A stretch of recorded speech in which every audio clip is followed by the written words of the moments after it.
दूल्हा दरवाजे पर जब आता है,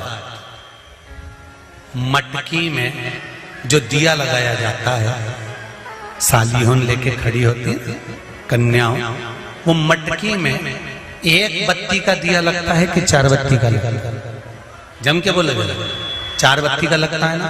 4 बत्ती का दिया, क्योंकि हमारे यहाँ शुभ कार्य हो रहा है, 4 बत्ती का दीप लगा। तुम्हारे यहाँ प्रतिदिन घर में आरती करते होगे, तो जो घी के डब्बे में भींगी भींगाई बत्ती रखी रहनी, उसको निकाल के धर देते। बोलो सही है नहीं गलत है?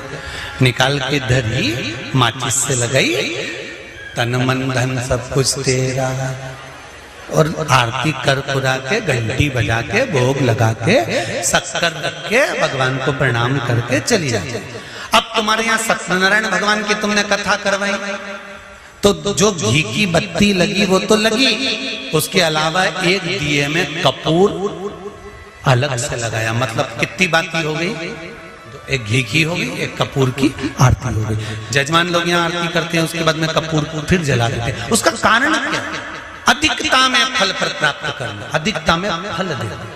साल, 2 साल, 4 साल, 6 साल में आप भी प्रयास करा करो, पतली पतली बत्ती बनाकर 108 गिनकर घी में जब उसको पूरी बांध लो, घी में भिगो कर रख लो। कोई घर में विशेष कार्य हुआ, या कहीं तीर्थ गए, कहीं गंगा जी के घाट पर गए, सरयू, मंदाकिनी, नर्मदा, गोदावरी, छिपरा आदि आदि के घाट पर गए, तो उस बत्ती को प्रकट कर कर जलाकर रख दिया। क्या होता है उससे? माता सती ने कौन सा पुण्य करा था? जो शंकर भगवान के कंधे पर शव पड़ा हुआ था और शंकर नाच रहे थे, वो सती का पुण्य था कि वो कभी एक सामग्री से शिव को प्रसन्न नहीं करती थी, बहुता में देकर शंकर को रिझाती थी। इसलिए शिव ने उसको अखंडता प्रदान की। शंकर भगवान ने अखंडता दी है उसको, अखंडता।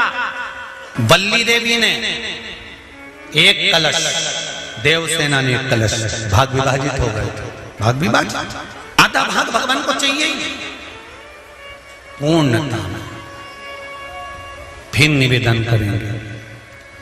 अब एक प्रश्न और खड़ा हो जाता है, ध्यान दीजिएगा जरा, कि गुरुजी तो कथा में कहते हैं कि एक बेलपत्र भी चढ़ा दी तो भगवान शंकर ने स्वीकार करी।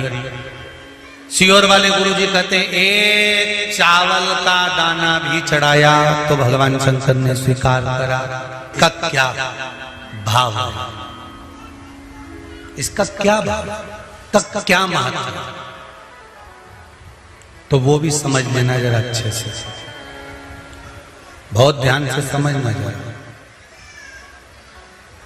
बाती शंकर जी के मंदिर के बाहर लगाई है।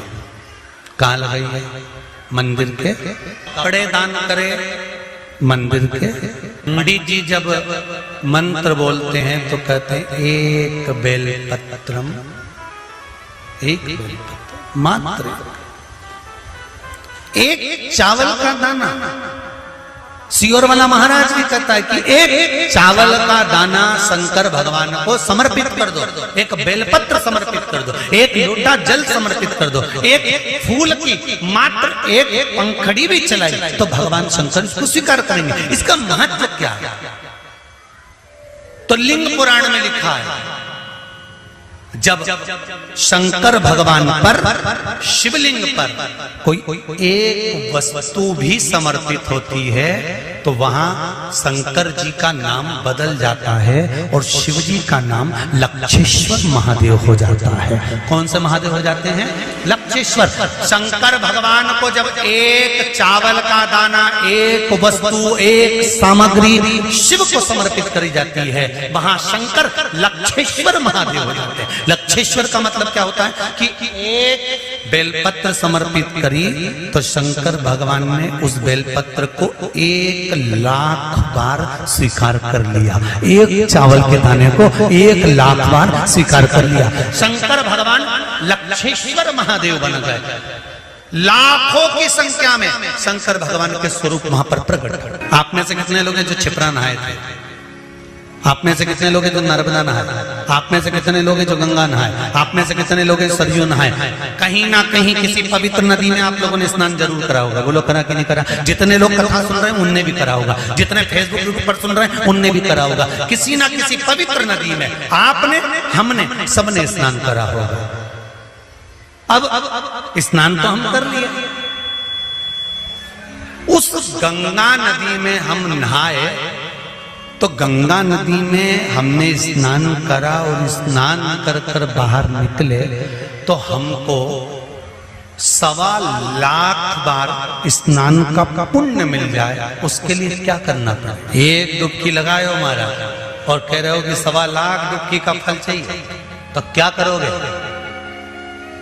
1.25 लाख डुबकी का फल पाने के लिए क्या करना पड़ेगा?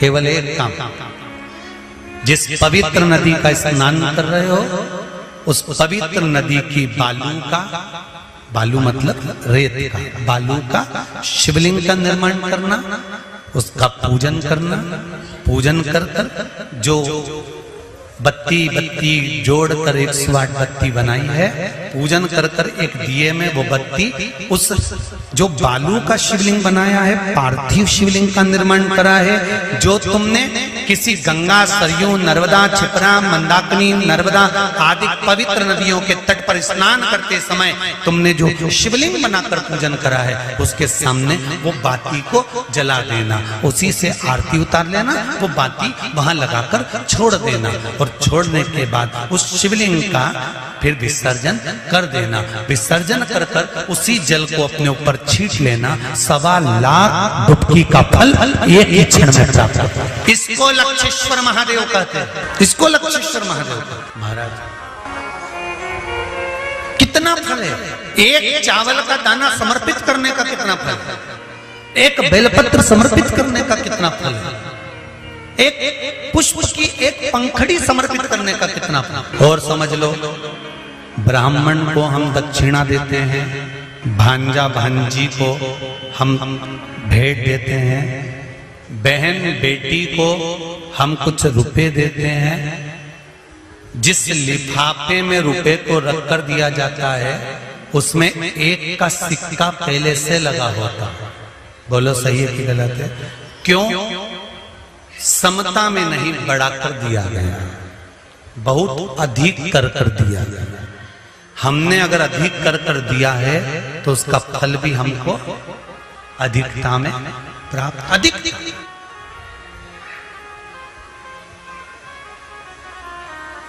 वो तो कहीं कहीं का होता है जो सोच विचार में थोड़ी गड़बड़ी कर सकता है।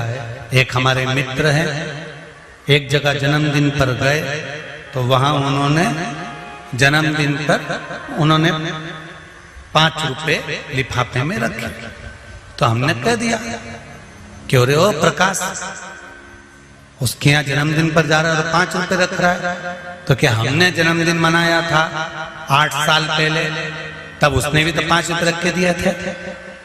तो हमने कहा 8 साल पहले 5 रुपए की महत्वता थी, अब तो 5 का 10 हो गया, तो 10 तो दो। हमारे यहाँ पहला सा नियम था, बहन बेटी जितनी बार आती थी ना, जितनी बार आती थी, घर की बहुएं उसकी झोली में थोड़ा सा चावल,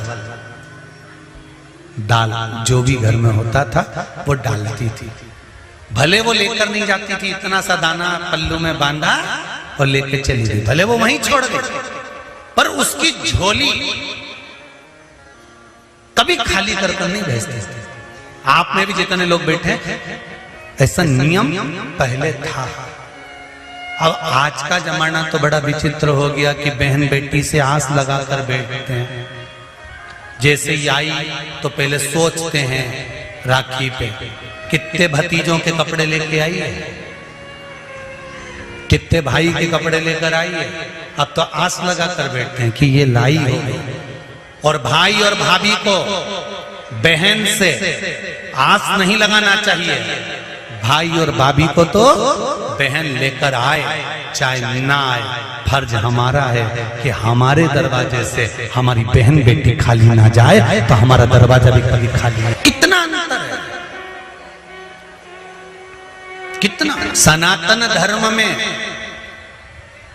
जन्मदिन पर केक काटा जाता है क्या? अरे बोलो जम के नहीं। सनातन धर्म में जन्मदिन पर केक नहीं काटा जाता। सनातन धर्म और ये आज के जो ये पाश्चात्य पद्धति चल रही है कि पहले काटो फिर बांटो, ये काटो और बांटो, ये सनातन धर्म की पहचान नहीं है।